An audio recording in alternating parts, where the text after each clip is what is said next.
आपका पूछा गया था कि एमएस वर्ड में कंट्रोल प्लस डब्ल्यू का उपयोग किस लिए करते हैं।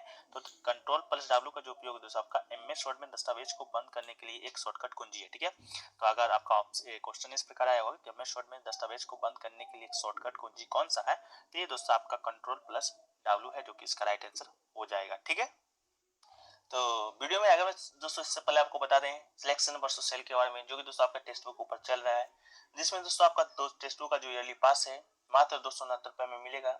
इसके साथ हमारा कूपन कोड यूज करते हैं एपीजे, तो आपको 10% का एक्स्ट्रा ऑफ मिलेगा। ये सेल का जो वैलिडिटी है आपका 4 से 6 मार्च के बीच चलेगा। तो इसी सेल में दोस्तों आपको लेना है, ताकि दोस्तों आपका जितने भी आगे एक साल के अंदर एग्जाम आएंगे, जैसे कि एमटीएस का एग्जाम है, सीएसएस का एग्जाम है, इसके अलावा विभिन्न एग्जामों का जो आपका मॉक टेस्ट है, जैसे केवीएस पीआरटी का एग्जाम अभी चल रहा है, एसएसजीडी कांस्टेबल का एग्जाम आपका हो चुका है, इसके असिस्टेंट का एग्जाम भी आपका हो चुका है। तो जितने भी आगे एग्जाम आने वाले हैं उन सभी के मॉक टेस्ट आपको यहाँ पर मिल जाएंगे, साथ ही साथ आपको प्रीवियस ईयर क्वेश्चन भी देखने को मिलेगा। ठीक है, तो यही बड़ी खासियत आपके टेस्ट बुक पर मिलती है। तो अभी ऑफर भी चल रहा है, हमारा कूपन कोड एपी जरूर यूज कीजिएगा, लिंक आपको डिस्क्रिप्शन में मिल जाएगा। आप लोग एक बार जाकर चेकआउट जरूर कर लीजिएगा, ताकि जो आपका जो होली का रंग है टेस्ट बुक 5 के संग बनाइए और अपना अपना सिलेक्शन है जो कि आप इस साल ले लीजिए। ठीक है, चलिए वीडियो में आगे बढ़ते हैं। तो दोस्तों कुछ और शॉर्टकट कुंजी है जो कि दोस्तों आपके आगे आने वाले एग्जामों के लिए इंपॉर्टेंट है। वो दोस्तों है आपका कंट्रोल ओ, जो कि दोस्तों आपका एक दस्तावेज खोलने के लिए काम आता है। इसके अलावा एक नया दस्तावेज बनाने के लिए कंट्रोल प्लस एन का उपयोग करते हैं। दस्तावेज को सेव करने के लिए कंट्रोल प्लस एस का उपयोग करते हैं। दस्तावेज बंद करने के लिए दोस्तों आपका कंट्रोल प्लस डब्ल्यू का उपयोग करते हैं, जो कि दोस्तों आज के आपके एग्जाम में पूछा गया था। इसके अलावा चयनित सामग्री को क्लिप बोर्ड से कट करना है तो आपका कंट्रोल प्लस एक्स का उपयोग करते हैं। चयनित सामग्री को क्लिप बोर्ड में कॉपी करना है, कंट्रोल प्लस सी का उपयोग करते हैं। इसके अलावा क्लिक बोर्ड में पेस्ट करना है तो कंट्रोल प्लस बी का उपयोग करते हैं। और सभी दस्तावेज सामग्री को सिलेक्ट करना है तो कंट्रोल प्लस ए का। इसके अलावा टेक्स्ट को बोल्ड करना है तो कंट्रोल प्लस बी का उपयोग करते हैं। इसके अलावा टेक्स्ट को इटैलिक करने के लिए आपका कंट्रोल एल का, टेक्स्ट में अंडरलाइन फॉर्मेट लगाने के लिए कंट्रोल प्लस यू का। इसके अलावा फॉन्ट का एक आकार 1 पॉइंट कम करना हो तो कंट्रोल प्लस ये वाला ब्रैकेट यूज करते हैं। एक पॉइंट बढ़ाना है तो कंट्रोल प्लस ये वाला ब्रैकेट यूज करते हैं। इसके अलावा टेक्स्ट को केंद्रित करने के लिए आपका कंट्रोल प्लस ई को। इसके अलावा टेक्स्ट को बाईं ओर अलाइन करने के लिए आपका कंट्रोल प्लस एल का उपयोग करते हैं। टेक्स्ट को दाईं ओर अलाइन करने के लिए आपका कंट्रोल प्लस आर का उपयोग करते हैं। इसके अलावा कमांड रद्द करने के लिए आपका ईएससी का उपयोग करते हैं और पिछली क्रिया को अंडो करने के लिए कंट्रोल प्लस जेड का प्रयोग करते हैं। इसके अलावा यदि संभव हो तो पिछली क्रिया को रिडू करने के लिए दोस्तों आपका कंट्रोल प्लस वाई और दस्तावेज बिंदु को प्रभावित करने के लिए control plus alt plus S का उपयोग करते हैं। इसके अलावा दस्तावेज विंडो को विभाजन को हटाने के लिए alt plus shift plus C या control plus alt plus S का उपयोग जो कि करते हैं। तो ये कुछ शॉर्टकट कुंजी थी जो कि दोस्तों आपकी कल के एग्जाम के लिए इंपॉर्टेंट है। ठीक है, चलिए अगला जो क्वेश्चन देखिए पूछा गया था, एक क्वेश्चन आपका अल्ट प्लस F4 से संबंधित कोई क्वेश्चन पूछा गया था। तो माइक्रोसॉफ्ट विंडोज में किसी भी प्रोग्राम को चलाने के दौरान अगर अल्ट प्लस F4 को दबाया जाता है तो कंप्यूटर को वर्तमान में एक्टिव प्रोग्राम को बंद करने के लिए एक कमांड जारी की जाती है। यदि कोई प्रोग्राम खुला नहीं है, आप डेस्कटॉप पर हैं, अल्ट प्लस F4 दबाने पे शट डाउन विंडो है जो कि खुल जाता है। तो ये आपका पूछा गया था। ठीक है, एक क्वेश्चन है कि पूछा गया था फ्लश ड्राइव है जो कि किसको बोलते हैं। तो फ्लश ड्राइव एक छोटा सा अल्ट्रा पोर्टेबल स्टोरेज डिवाइस है जो कि ऑप्टिकल ड्राइव या पारंपरिक हार्ड ड्राइव के विपरीत होता है। वैकल्पिक रूप से इसे यूएसबी फ्लैश ड्राइव या data stick, pen drive, memory unit, kitchen drive, thumb drive के रूप में जाना जाता है। जंप ड्राइव एक प्रकार का पोर्टेबल स्टोरेज डिवाइस है। ठीक है, तो इससे संबंधित क्या ऑप्शन आया था आपको, तो आप लोग कमेंट सेक्शन में जरूर बताइएगा। ठीक है, ठीक है, एक कुछ शॉर्टकट कुंजी और है जो कि दोस्तों यहाँ से आपका जो प्रश्न जो कि पूछा गया था, एक तो आपका 38 नंबर का जो शॉर्टकट कुंजी है अल्ट प्लस F4, ये दोस्तों आपका पूछा गया था, क्लोज द एप्लीकेशन इसका काम आता है।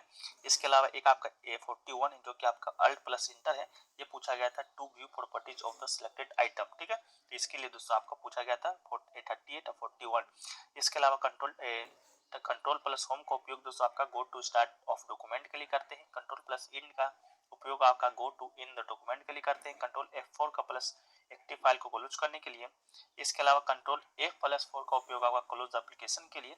इसी प्रकार से कुछ और आपके हैं ये शॉर्टकट की हैं जो कि आपको हम पीडीएफ प्रोवाइड कराएंगे तो उसमें शामिल कर देंगे। पीडीएफ टेलीग्राम पे मिल जाएगा, तो लिंक डिस्क्रिप्शन में दिया गया है, तो आप लोग जाकर वहां से एक बार ज्वाइन हो जाइएगा। एक क्वेश्चन देखिए पूछा गया था जीमेल में अगर ईमेल आने पर मान लीजिए कोई आपको ईमेल भेजता है, फिर से आपको उसको वापस भेजना है, ओरिजिनल सेंडर को भेजने के लिए क्या करेंगे? ऑप्शन में आपका रिप्लाई और रिप्लाई ऑल दोनों दिया गया था, तो रिप्लाई करेंगे। नॉर्मली सी बात है, किसी का अगर जीमेल आता है तो उसको वापस सेंड करना है तो रिप्लाई करेंगे, ठीक है। तो इसका राइट आंसर दोस्तों आपका रिप्लाई हो जाएगा, ठीक है। एक क्वेश्चन देखिए पूछा गया था सीपीयू से संबंधित, आपका पूछा गया था, उसको कथन है जो कि छाटना था सीपीयू से संबंधित। तो सीपीयू के बारे में हम लोग जान जाते हैं, उस प्रकार से आपका जो कथन है उस प्रकार आप छाट लीजिएगा। तो देखिए सीपीयू का जो फुल फॉर्म पहले होता है उसको हम देख लेते हैं, सेंट्रल प्रोसेसिंग यूनिट होता है तथा सामान्यतः इसे सीपीयू या सेंट्रल प्रोसेसर या मेन प्रोसेसर इत्यादि के नाम से जाना जाता है। ये कंप्यूटर के मदरबोर्ड के चिप के रूप में दिखाई देता है। ये कंप्यूटर के अन्य उपकरण को नियंत्रित करने का कार्य करता है। कंप्यूटर में सभी फंक्शन या प्रोसेस सीपीयू के द्वारा ही संभव होते हैं और प्रत्येक ऑपरेशन जो आप अपने कंप्यूटर पर करते हैं ये सीपीयू के द्वारा ही प्रोसीड होता है, इसलिए सीपीयू को कंप्यूटर का दिल और दिमाग भी कहा जाता है, ठीक है। यदि जब हम कंप्यूटर में किसी टास्क के लिए कमांड देते हैं या सॉफ्टवेयर के लिए इंस्ट्रक्शन देते हैं तो सीपीयू उन निर्देशों को ऑर्गेनाइज या संचालन करता है। मतलब यह है कि एक यूजर तथा सॉफ्टवेयर दोनों के लिए द्वारा दिए गए निर्देशों का पालन तथा संचालन करता है, ठीक है। तो इनमें से अगर आप हमें आशा है कि आपको इसका उत्तर है जो कि मिल गया होगा, कौन सा कथन आपका गलत है, ठीक है। एक क्वेश्चन देखिए पूछा गया था दोस्तों आपका एएलयू से संबंधित कोई क्वेश्चन पूछा गया था, ठीक है। एएलयू इससे क्या प्रश्न आपसे पूछा गया था, आप लोग बताइएगा। एलयू का जो फुल फॉर्म जैसे आपका होता है अरिथमेटिक लॉजिक यूनिट तथा कंट्रोल यूनिट के होता है, तो इससे संबंधित क्या प्रश्न पूछा गया था आप लोग बताइएगा, ठीक है। एक क्वेश्चन देखिए कोई पूछा गया था जिसका जो राइट आंसर था आपका ओसीआर था, ठीक है। इसका राइट आंसर आपका ओसीआर था। तो ओसीआर के बारे में हम देख लेते हैं। ऑप्टिकल कैरेक्टर रिकॉग्निशन होता है हस्तलिखित टाइप किए हुए प्रिंट किए गए पाठ्य टेक्स्ट की छवि को कंप्यूटर के द्वारा पढ़े जाने योग्य टेक्स्ट रूप में परिवर्तन ओसीआर या प्रकाश द्वारा वर्णों की पहचान ओसीआर यानी कि ऑप्टिकल कैरेक्टर रिकॉग्निशन जो कि कहलाता है। तो आप लोग इसका राइट आंसर कर लीजिएगा। एक क्वेश्चन देखिए पूछा गया था फिल्टर नेटवर्किंग डिवाइस से रिलेटेड कोई क्वेश्चन पूछा गया था। तो इसका ये फिल्टर नेटवर्किंग डिवाइस के लिए दोस्तों हम लोग राउटर का है जो कि उपयोग करते हैं, तो इसका राइट आंसर राउटर हो सकता है। यह उपकरण को जोड़ सकता है समान प्रोटोकॉल और संरचना को लागू करने के लिए विभिन्न नेटवर्क पर रूटिंग सुविधाएं प्रदान करता है। डेटा पैकेट के दायरे को सीमित करके सुरक्षा में सुधार करता है। इसमें फिल्टर करने की क्षमता होती है, ठीक है। एक आपका वायरस का फॉर्मूला पूछा गया था, वायरस का फुल फॉर्म पूछा गया था। तो vital information resources under seize, ये दोस्तों आपका वायरस का फुल फॉर्म होता है। इसके अलावा कंप्यूटर वायरस एक कंप्यूटर प्रोग्राम या कोड का एक टुकड़ा है जो आपकी जानकारी के बिना आपके कंप्यूटर पर लोड होता है और आपकी सहमति के विरुद्ध जो चलता है। इसके अलावा वायरस में स्वयं को दोहराने और स्वयं को कंप्यूटर से दूसरे कंप्यूटर में फैलाने का है जो कि गुण होता है, ठीक है। तो वायरस का फुल फॉर्म अगर पूछा होगा तो vital information resource under seize इसका राइट आंसर हो जाएगा, ठीक है। एक क्वेश्चन देखिए पूछा गया था कि स्ट्रोक लॉगिंग से संबंधित कुछ शायद आपसे प्रश्न पूछा गया था। तो आपको एक keylogger is a very type of malicious software that record every keystroke you make on computer, ठीक है। इसके अलावा keyloggers are the type of spyware malware designed by spy on victims because they can capture everything in type keyloggers are one of the most insidious form of malware, ठीक है। इससे संबंधित क्या प्रश्न पूछा गया था आप लोग बताइएगा। एक क्वेश्चन देखिए पूछा गया था एक्सेल में नई वर्कबुक खोलने का शॉर्टकट की क्या होगा, इस प्रकार का कोई क्वेश्चन पूछा गया था। तो एक्सेल में अगर नई वर्कबुक खोलना है तो इसका हम लोग कंट्रोल+N का उपयोग करते हैं। तो इसका राइट आंसर आपका कंट्रोल+N to create a new workbook इसका राइट आंसर हो जाएगा। इसके अलावा कंट्रोल+O का उपयोग हम लोग to open an existing workbook के लिए कंट्रोल+O का उपयोग करते हैं। इसके अलावा कंट्रोल+S का उपयोग हम लोग to save a workbook spreadsheet save करने के लिए कंट्रोल+A का। कंट्रोल+W का उपयोग दोस्तों हम लोग करते हैं करंट वर्कबुक को क्लोज करने के लिए। कंट्रोल+F4 का उपयोग क्लोज एक्सेल को करने के लिए। इसके अलावा to move the next sheet करने के लिए कंट्रोल+पेज डाउन का हम लोग उपयोग करते हैं। इसके अलावा कंट्रोल+पेज अप का उपयोग हम लोग to move the previous sheet के लिए करते हैं। इसके अलावा कंट्रोल+A का उपयोग हम लोग to go to the data tab के लिए दोस्तों हम लोग करते हैं, ठीक है। एक क्वेश्चन देखिए पूछा गया था बफर मेमोरी है जो कि क्या होता है। तो बफर मेमोरी दोस्तों आपको बता दें कंप्यूटर विज्ञान में डेटा बफर या डाटा बफर या सिर्फ बफर भौतिक मेमोरी का एक क्षेत्र है जिसका उपयोग हम लोग अस्थायी रूप से डेटा को स्टोर करने के लिए उस समय किया जाता है जब डेटा एक स्थान से दूसरे स्थान पर ले जाया जा रहा हो, ठीक है। तो बफर मेमोरी से संबंधित प्रश्न आप लोग कमेंट सेक्शन में बताइएगा जो लोग एग्जाम देकर आ रहे हैं। एक क्वेश्चन दोस्तों आपको ऊपर बताए थे एएलयू के बारे में था। तो एएलयू का पूरा नाम दोस्तों अरिथमेटिक लॉजिक यूनिट होता है अर्थात गणितीय एवं तार्किक इकाई होता है। एएलयू सीपीयू का वो महत्वपूर्ण भाग है यह कंपोनेंट है जाके प्रोसेसिंग के दौरान निर्देशों का वास्तविक क्रियान्वयन होता है। इसका प्रयोग हम लोग अंक गणितीय एवं तार्किक गणना के लिए किया जाता है।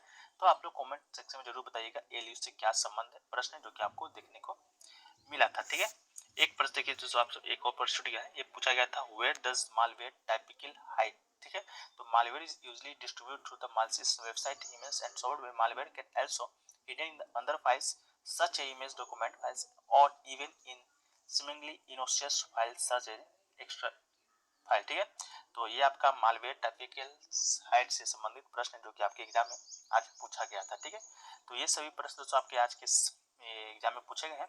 इसके अलावा कुछ और टॉपिक है जैसे कि आपका मैग्नेटिक रीडर कौन कौन है, ये आपका प्रश्न पूछा गया था, इसका ऑप्शन नहीं मिल पाया है, लैंग्वेज भी प्रश्न का क्लियर नहीं है। इसके अलावा एक प्रश्न आपका कैचेस मेमोरी से भी प्रश्न देखने को मिला था, एक रूटर के फंक्शन पर कोई क्वेश्चन था जो कि आपको देखने को मिला था। ये सभी प्रश्न आपके आज के शिफ्ट में पूछे गए हैं। ठीक है, इसके अलावा दोस्तों हम लोग देखें आज का रिव्यू था जो कि दोस्तों आपका कैसा था, तो स्टूडेंट के द्वारा भेजा गया है वो हम लोग रिव्यू था जो कि दोस्तों आपका कैसा था, तो स्टूडेंट के द्वारा भेजा गया है वो हम लोग देख लेते हैं। मैथ का जो पोर्शन था दोस्तों आपको इजी बताया गया है। इसके अलावा प्रोबेबिलिटी से आपका एक नया क्वेश्चन देखने को मिला था। इसके अलावा स्टैटिक्स की बात करें तो both made one direct and one formula से आपका स्टैटिक्स एक प्रश्न था, सीएल्स कैलकुलेटिव था आपका। इसके अलावा पिरामिड से दोस्तों आपका क्वेश्चन जो आया था वो आपका बहुत अच्छा लेवल का आया था। इसके अलावा रीजनिंग की बात करेंगे तो रीजनिंग का जो पोर्शन था आपका इजी टू मॉडरेट था। दो क्वेश्चन दोस्तों आपका दो मॉडरेट क्वेश्चन और फर्स्ट स्टेटमेंट एजम्पशन से दो मॉडरेट क्वेश्चन था, दो डाटा इनफिशिएंसी क्वेश्चन था। इसके अलावा सीटिंग अरेंजमेंट से असेसमेंट टाइप का क्वेश्चन था दो। इसके अलावा इक्वलिटी से जो क्वेश्चन आपका आया था इजी था जो कि एक क्वेश्चन था। इसके अलावा नॉन वर्बल से क्वेश्चन दोस्तों आपका आया था जो कि अच्छा था। ठीक है, इसके अलावा इंग्लिश की बात करेंगे तो चार क्वेश्चन दोस्तों आपका पीकी वाले से था जिसमें आपका दो कंफ्यूजिंग था और दो नॉर्मल था। इसके अलावा आरसी से दो कंफ्यूजिंग क्वेश्चन था, एक क्लोज से एक क्वेश्चन था जो कि आपका कंफ्यूजिंग था। इसके अलावा ग्रामर वोकैब की बात करेंगे तो ये दोस्तों आपका इजी आया था। ठीक है, ये ग्रामर वोकैब आपका इजी आया था जो कि आपका प्रीवियस क्वेश्चन पर ही आधारित था। ठीक है, इसके अलावा जीके की बात करेंगे तो जीके का जो लेवल है आपका मॉडरेट बताया गया है, नॉट टफ बताया गया है। ठीक है, इसके अलावा जीके की बात करेंगे तो स्टेटमेंट से रिलेटेड क्वेश्चन था, आपको मैच ऑफ द फ्लोइंग से रिलेटेड क्वेश्चन था। करंट अफेयर्स की बात करेंगे तो अगस्त 2021 से जनवरी 2022 तक का करंट अफेयर्स को टच किया गया था। इसके अलावा डांस से कोई क्वेश्चन आपका नहीं देखने को मिला था, म्यूजिक से भी कोई क्वेश्चन नहीं था, फेस्टिवल से भी नहीं था, अपॉइंटमेंट से भी नहीं था और इंडेक्स से भी कोई क्वेश्चन आपको देखने को नहीं मिला था। इसके अलावा एक क्वेश्चन दोस्तों आपका स्पोर्ट्स से देखने को मिला था, एक क्वेश्चन आपका आर्टिकल से देखने को मिला था। इसके अलावा एक क्वेश्चन आपका सेंसस से था, एक प्रेडिक्टेबल से था, एक आपका सुंगा डेंस सुंगवन से था। इसके अलावा बुक और ऑथर से आपका कोई क्वेश्चन जो कि देखने को नहीं मिला था आज के शिफ्ट में। इसके अलावा कंप्यूटर की बात करेंगे तो कंप्यूटर से आपका माइक्रोसॉफ्ट वर्ड 365 से आपका प्रश्न था, वायरस और ट्रोजन से भी मैम ये प्रश्न आपको देखा गया था। इसके अलावा सीपीयू और कैचे मेमोरी से भी दोस्तों आपका प्रश्न था, रूटर से भी प्रश्न और 3 शॉर्टकट्स की था। ठीक है, तो कंप्यूटर का जो पोर्शन है आपका easier than the previous shift, पहले का जो शिफ्ट आपका 2-3 हो चुका है उससे आपका इजी पूछा गया था। इसके अलावा ओवरऑल बात करेंगे तो पेपर दोस्तों आपका आज का इजी टू मॉडरेट था, ऐसा स्टूडेंट के द्वारा भेजा गया था। ठीक है,